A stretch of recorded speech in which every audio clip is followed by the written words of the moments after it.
This video will illustrate how to use the ideas of impulse and momentum to solve a problem. The first part of the problem states that a tennis player tosses a tennis ball with a mass of 58.5 grams up in the air to serve it. She strikes it at the moment it stops moving upward, and it speeds away at 77.5 miles per hour. We are asked, what is the ball's velocity in meters per second when it leaves the racket? And if the ball is in contact with the racket for 3.76 milliseconds, what force does the ball feel? Well, the first step in the problem-solving process is always to read the problem carefully and pick out the data that we're given. And in this problem, we are given the mass of the ball at 58.5 grams. We know that the initial velocity of the ball is going to be 0 because she strikes it at the moment it stops moving. The final velocity of the ball when it leaves the racket is 77.5 miles per hour. And the time of contact is 3.76 milliseconds. Now, one thing we notice here right off the bat is that pretty much all of our data is in the incorrect units. And so we need to convert these units immediately before we do any further calculations. So we convert the mass of the ball from grams into kilograms using the fact that there are 1,000 grams in 1 kilogram. This gives a mass for the ball of 0.0585 kilograms. We must convert the velocity into meters per second, as we're asked in the first question. We use the fact that there are 1,609 meters in 1 mile, and the fact that 1 hour has 3,600 seconds. This gives us a final velocity for the ball of 34.6 meters per second. Then finally, we use the fact that 1 second has 1,000 milliseconds to convert the time of contact to 0.00376 seconds. So we have picked out the data from the problem, and we have put them in the proper units. Now we need, in the second step, to figure out what the problem is asking for. And in the second problem here, we are asked the force that the ball feels. And so we make a notation here on our little data table that we do not know the force. Then we move on to the third step, which is to relate what you are told to what you need to figure out. And in this case, we need to use the formula for impulse, which states that impulse is equal to the change in momentum. In other words, force multiplied by time is equal to the final momentum minus the initial momentum. So force multiplied by time is going to be the mass of the ball times the final velocity minus the mass of the ball times the initial velocity. We can immediately simplify the equation by realizing the initial velocity is 0, so the initial momentum is 0. And so we're left with the force multiplied by the time, 0.00376 seconds, is equal to the mass of the ball, 0.0585 kilograms, multiplied by the final velocity of the ball, 34.6 meters per second. Solving the equation for F, we get that the force is 2.024 kilogram meters per second.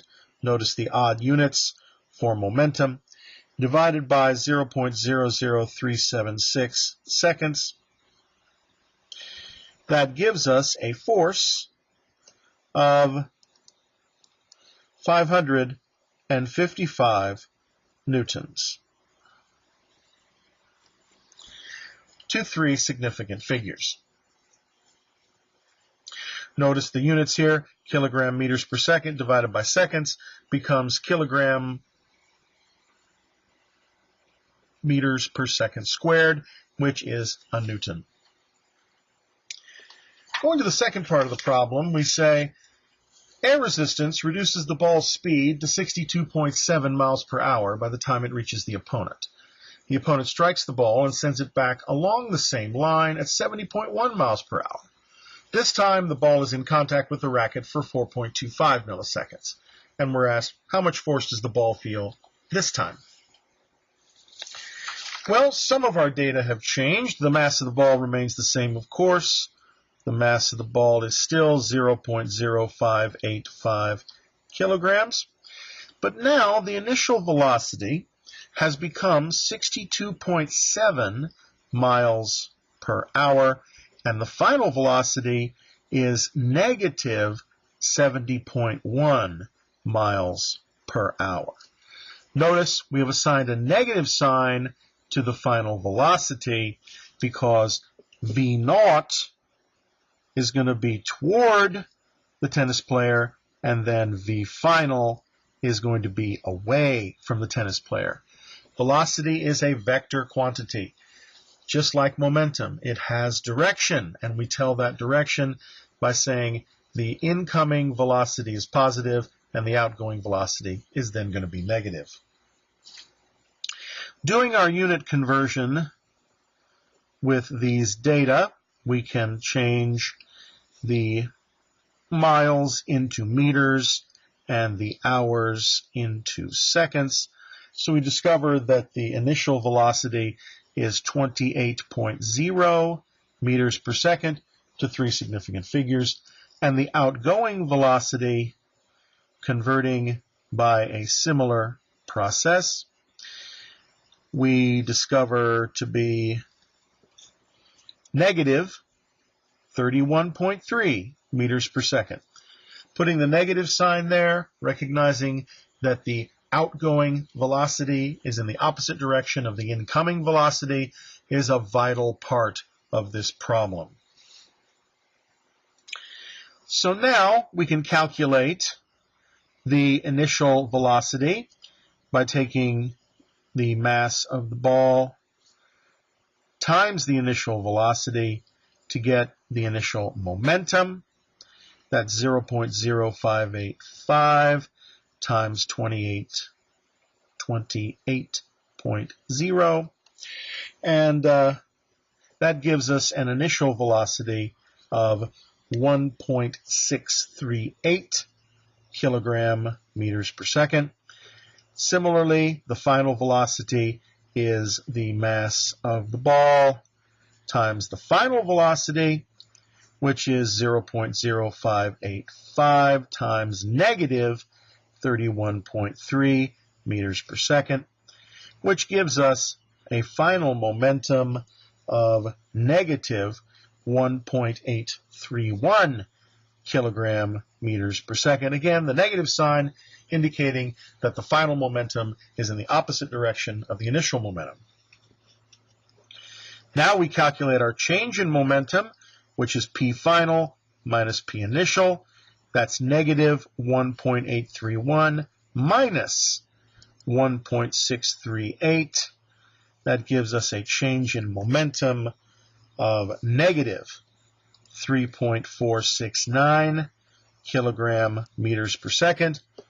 This is why keeping track of the signs is very important. So, returning to our impulse equation, force times time equals change in momentum. That gives us force times time is negative 3.469. With a new time of 4.25 milliseconds, we now can calculate the force as being 3.469 kilogram meters per second divided by 0.00425 seconds, the new time of impact.